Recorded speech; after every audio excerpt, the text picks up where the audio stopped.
On today's Raiders Report, we're breaking down the team's latest depth chart. We'll examine the offense and defense following a wild NFL free agency period. We will also cover the players who have now moved on to new franchises. With the offseason underway, let's start at quarterback. I'll show you exactly how this depth chart is shaping up. As of this recording, things have shifted dramatically. You might have missed Geno Smith's trade to the Jets. It was an insane story to cover. Plus, Kenny Pickett just signed with Carolina. So for now, Fernando Mendoza isn't the starter yet.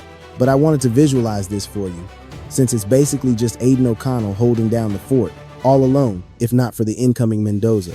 We all know he's the pick, so I'm slotting him in. The real question is if the Raiders will grab a third quarterback through a trade, free agency, or the draft. Now, on to the running backs.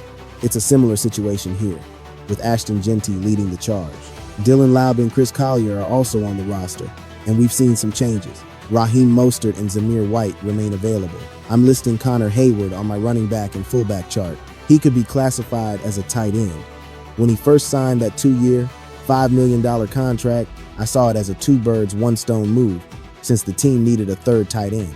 And we know Clint Kubiak wanted a fullback. But the search continues for a solid number 2 back to keep Jeanty fresh. Let's move on to the wide receivers. The Raiders made some key additions from the free agent pool. Jalen Nailor is a guy I believe we'll look back on at year's end with major respect. He's a player who will genuinely elevate this team, signing a 3-year, $35 million deal.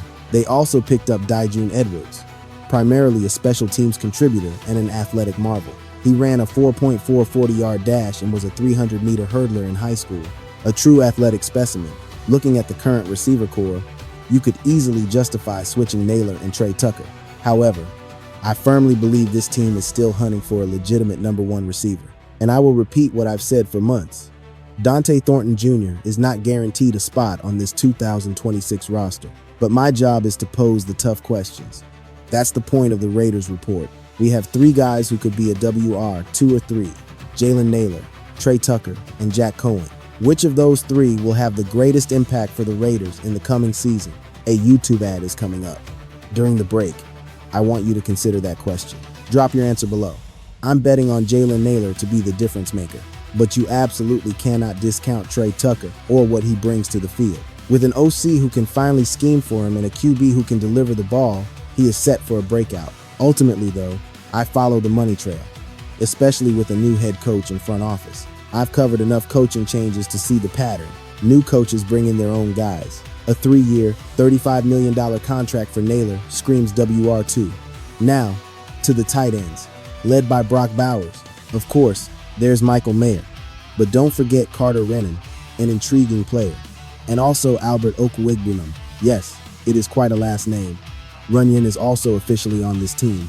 He'd likely slot in just below Michael Mayer, competing for that tight end 2 or 3 position. With Bowers and Mayer, expect heavy use of 12 personnel, which means 2 tight ends on the field. Honestly, I wouldn't be surprised to see plenty of 13 personnel putting 3 tight ends out there. Moving to the offensive line. Besides quarterback, this was the biggest question mark entering the season. The O-line was the constant refrain. Focus was on the trenches, as protecting Fernando Mendoza is paramount. It's about protecting Ashton Jeanty and backing what Clint Kubiak is building here. I have to give credit to the Raiders front office. They handled this exceptionally well. They secured Tyler Linderbaum, a massive signing at $27 million a year, the highest paid center in the NFL. Jordan Meredith got a $3.6 million tender. And I'll admit, Spencer Burford's 1-year, $3.3 million deal was a surprise. I believe $2.5 million of that was guaranteed. But this is how the Raiders' offensive line stacks up. Model. Of course, you can still shuffle the pieces. I'm high on Jordan Meredith at left guard. An argument could be made that JPJ takes left guard with Caleb Rogers at right guard. I could also argue, as you can see, for Colton Miller. See where Charles Grant is listed? Hell, if I built the depth chart now, I'd start Charles Grant at right tackle over DJ Glaze. There's been some serious buzz around him this offseason. I love what the Raiders did with the O-line, but look at Colt Miller, Charles Grant, Jordan Meredith, Burford, Tyler Linderbaum. They also re-signed Will Putnam, JPJ, Caleb Rogers, DJ Glaze. Those are the names I see as locks for this Raiders team heading into the new season. Before we get to the defense, and dude, the defense is arguably even more thrilling to break down than the offense. But what's truly awesome to see is any fan rocking Raiders report gear. And I'm telling you this right now, I'm launching a special deal. Spur of the moment. I'm just doing it. March Madness is everywhere. If I spot anyone in a Raiders Report shirt or hoodie, even the Ashton Jenny, if it has our name on it, hell, wear a Raiders Report cap. I'll buy a round. Just tweet me or post it on Instagram. I genuinely believe the more people we see repping our gear, man, go up, say hello. You might be watching a game with a fellow fan of the show. The bottom line is growing the family. Keep wearing that Raiders Report gear.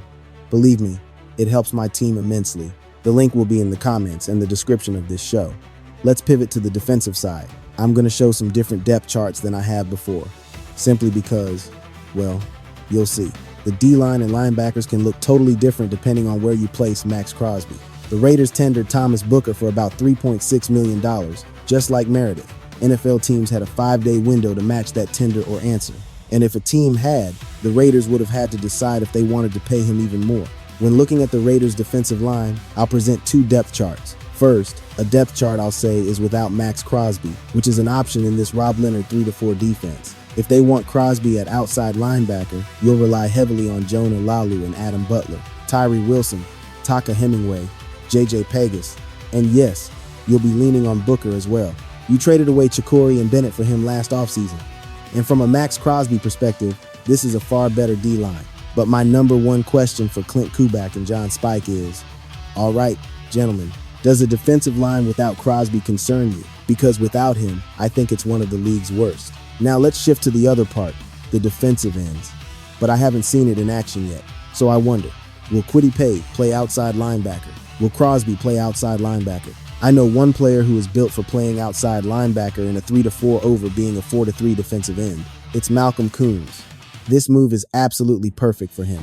It lets him hunt the quarterback. He gets to do what he does best, and it spares him from defending the run.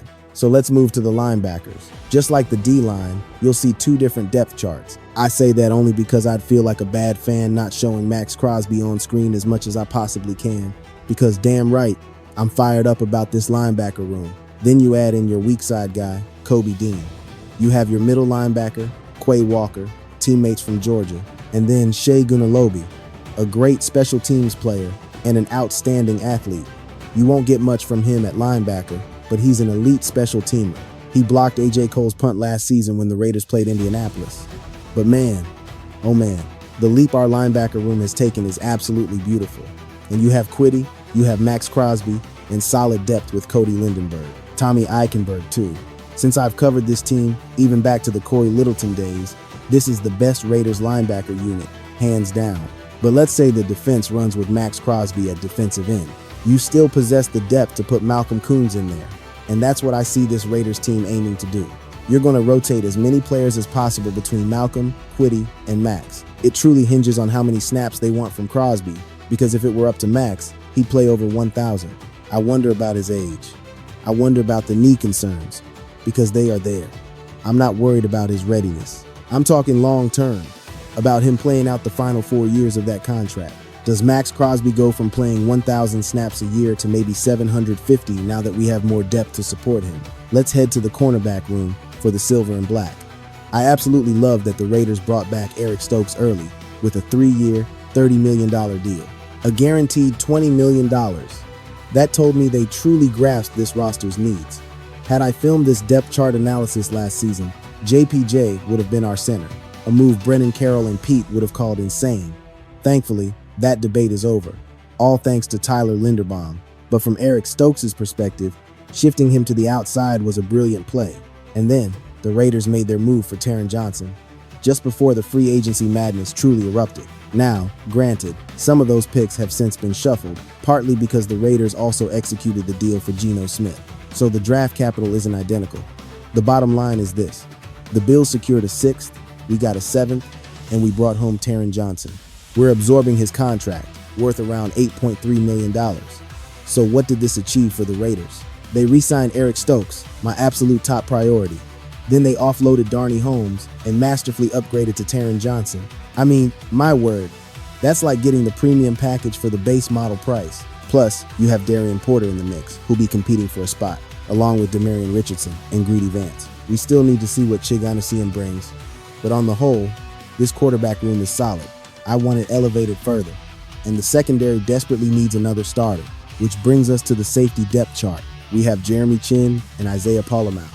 Honestly, I'm disheartened seeing fans online just tearing down this safety group. I say that because I believe Jeremy Chinn is a profoundly underrated talent, and Isaiah Pola-Mao is a known quantity. If you fail to deploy him correctly, you'll never maximize his potential. Looking at other defensive back acquisitions, the Raiders also brought back Tristan McCullum. They tendered him. As for Lonnie Johnson Jr., I wish him all the success. He was a fantastic individual in that locker room. He's headed for Miami, Darn Holmes to Atlanta, but our safety room lacks depth, which is alarming without a true free safety. Tristan McCullum is primarily a special teams player. Ideally, I would slot Isaiah Pola-Mao as backup to Jeremy Chinn, and perhaps that is their plan. Maybe they're waiting for the draft. I just released a video on the Raiders report about prime safety targets in the 2026 draft. It is a deep talent pool, and I'm desperate for the Raiders to land a legitimate starting free safety. Now, let's wrap up the show. Special teams is crucial. You need a strong unit there, and there has been a significant shakeup. I mean, think about Daniel Carlson. Only 2 Oakland Raiders remain now. Daniel Carlson was one, but he and our long snapper last year, Jacob Bobenmoyer, are still free agents. The Raiders inked Matt Gay to a 1-year, $2.1 million deal. His 2 career years came in 2021 and 2022 with Joe DeCamillis. He's now our special teams coordinator here in Las Vegas. But regarding the returner roles, expect a major shakeup. And I truly pray it isn't Dylan Lowy, which pains me to say, having heard only positives about him. But for on-field production, that return unit has to get better. Meanwhile, Alex Ward is on the roster as our long snapper. He is the only name listed for the position, and notably, he also has ties to Joe DeCamillis. So ultimately, that is the Raiders' special teams depth chart. Definitely something to keep in mind. Having reviewed every position, what is the Raiders' most critical need after watching this video? I'm about to hit you with another YouTube ad. And while that ad is running, take those 30 seconds and let me know your thoughts. But I'm about to give you my top 5 biggest needs for the Raiders, ranked in order. Number 1 simply has to be quarterback, right?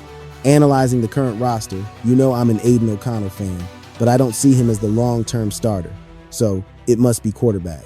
Next, I'm pointing to free safety, a glaring need.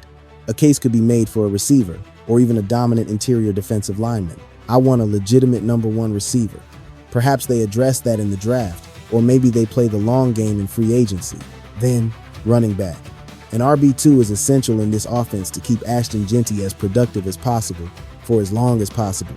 I want him healthy in February. That would be incredible.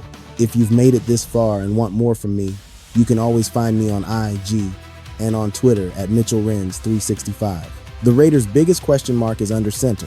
The team's entire potential hinges on who leads the offense. Aiden O'Connell is the current placeholder, but the front office clearly views him as a stopgap, not the future. Adding a rookie like Fernando Mendoza introduces a high-risk, high-reward scenario that demands patience. The team is walking a tightrope between winning now and building for the long haul. However, bolstering the offensive line proves they intend to protect their quarterback and build a stable foundation. With solid QB play, this offense could become explosive, leveraging better blocking, dynamic tight ends, and rising receivers. Defensively, a strategic revolution is underway, focused on a new, versatile role for Maxx Crosby and the front 7.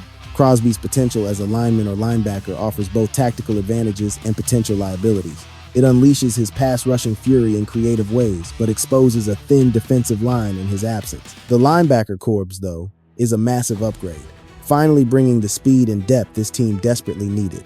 While the secondary is stronger at corner with Stokes and Johnson, a gaping hole remains at free safety. This defense has immense potential, but its fate rests on flawless execution and plugging the final gaps. Another central drama for the Raiders is the evolution of their offensive identity under this coaching staff. New talent and a focus on flexibility suggest a shift toward a far more unpredictable and multifaceted attack. Having both Brock Bowers and Michael Mayer unleashes creative formations, creating a matchup nightmare for opponents. This allows them to dictate the game's pace, exploit aerial mismatches, and dominate on the ground. Yet, the lack of a true number 1 receiver puts immense pressure on the system and quarterback to be perfect. A breakout season from players like Jalen Naylor or Trey Tucker could elevate this offense beyond its limits. Do not ignore special teams and depth. These unsung factors could ultimately decide the Raiders' fate this year. With veterans gone and new faces arriving, the team faces a transition where clutch consistency is at risk.